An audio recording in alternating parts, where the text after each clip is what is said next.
wabarakatuh. Salam sejahtera buat teman-teman semua.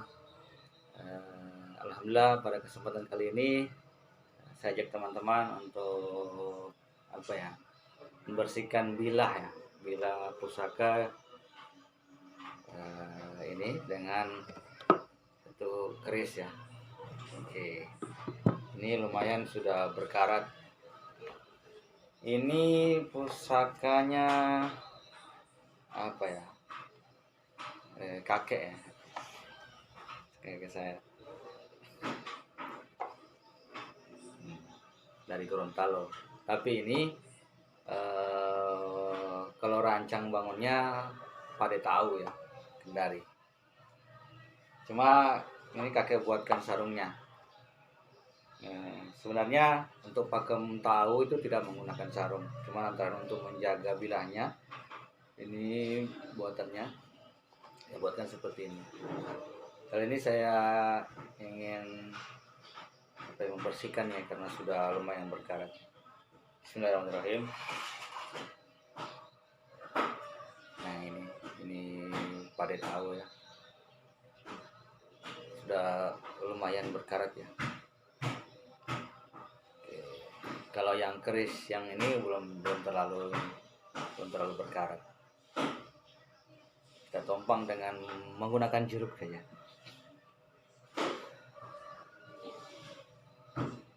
Bismillahirrahmanirrahim.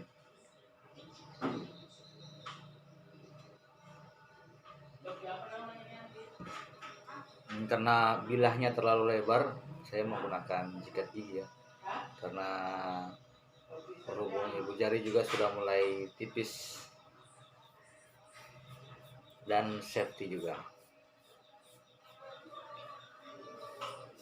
Jadi untuk artinya ini membersihkan biasa ya, bukan semacam ritual ya. Kalau misalnya seperti kayak ritual kita membersihkan benar-benar ritual, itu kita nggak boleh ngomong, nggak boleh bicara ya, itu dengan berzikir.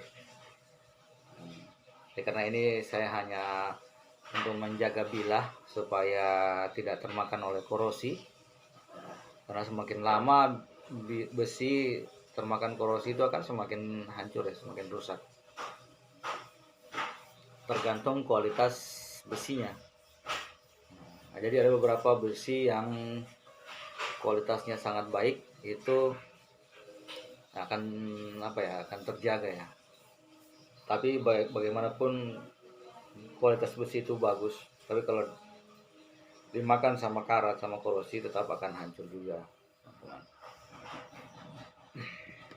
Jadi realistis ya, realistis.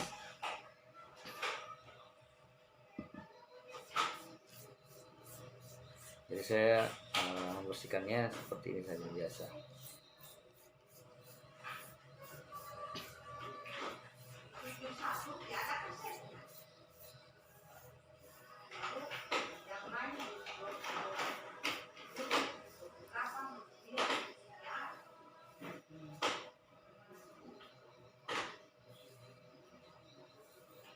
Ini dibasahi dulu.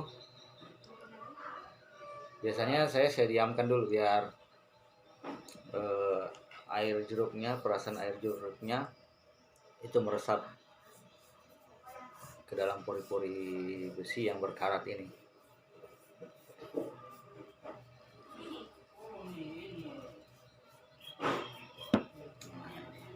Rindu juga ini, sudah lama tidak ketemu sama pusaka ini. Jadi pada tahu ini sekarang dipegang sama sepupu ya. Dia ahli warisnya sekarang.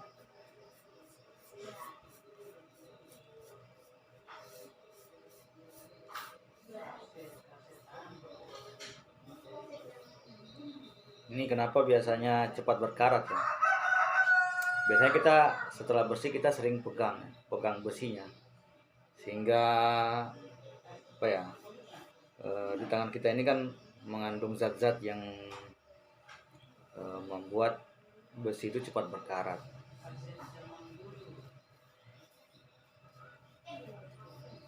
Ya, saya jelaskan sedikit ini pada tahu. Ini gagangnya, handelnya ini tanduk kerbau ya. Tanduk kerbau. Kemudian peksinya sampai di ujung. Ini tempat ikat, kalau orang sini bilang salisi atau rambut-rambut ya, aksesorisnya. Itu rancang bangunnya seperti ini. Mari tahu.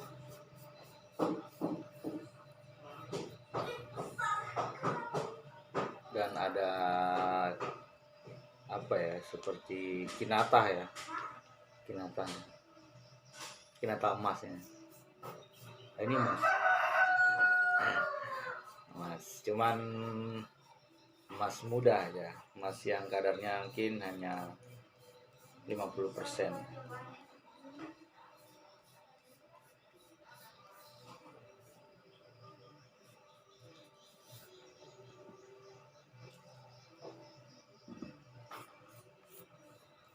Nah, ini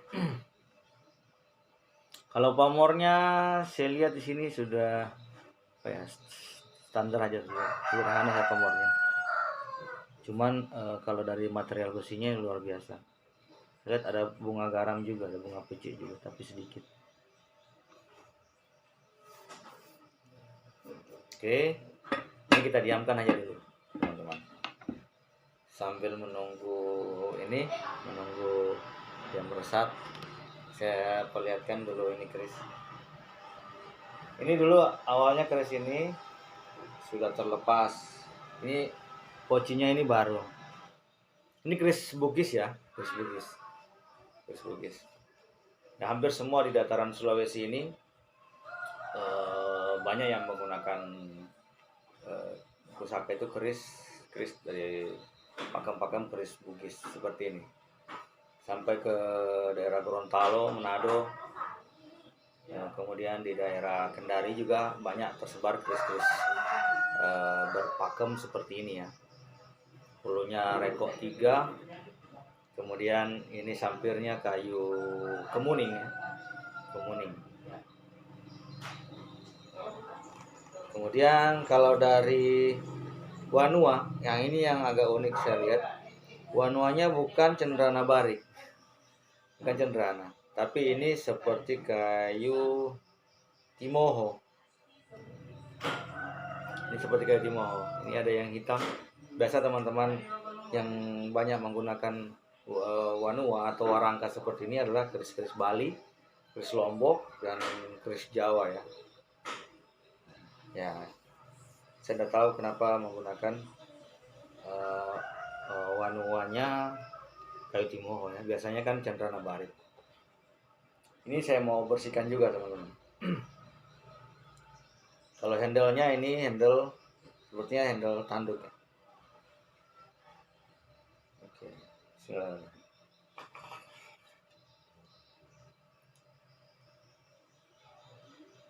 Ini lalapu.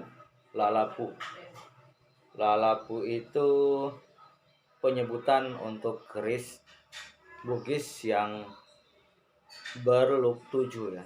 Jadi keris look 7 itu namanya lalapu. Jadi tidak ada penyebutan untuk lambat 7 ya, tidak ada. Cuma namanya, penyebutannya sebenarnya lalapu untuk keris yang lekukannya ada 7. Oke. Ini kurang ini ya, tidak terlalu berkarat. Tebal, ini sangat tebal.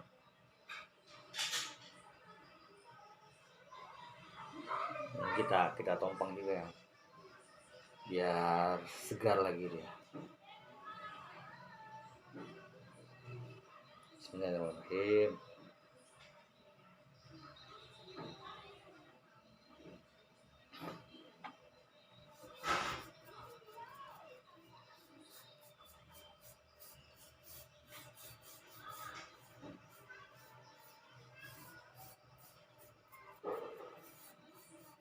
Jadi ini pengalaman pribadi ya. Jadi kalau teman-teman ingin menyimpan pusaka di rumah, misalnya ada pusaka leluhur ya, pusaka turun temurun, usahakan jangan hanya satu pusaka ya, dilebihkan ya, 1 atau 2 atau 3 pusaka yang bersamaan dengan pusaka yang kita simpan dulu punya. Kenapa? Karena supaya ada yang penindih ya, pusaka penindih. Kalau hanya sendiri kadang-kadang gimana rasanya gitu. Nah, ini pengalaman pribadi ya. Pengalaman pribadi yang rawat pusaka ini terakhir tahu. Jadi saya bilang harus ada temannya. Harus sama-sama di situ ya. Gitu. Ya, itu pengalaman pribadi masing-masing. Jadi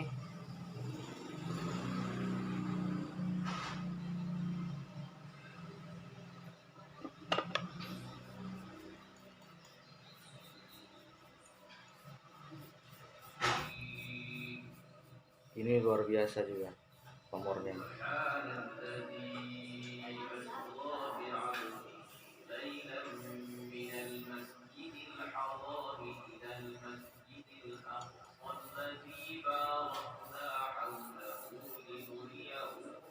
Nah, ini enggak cepat bersihnya.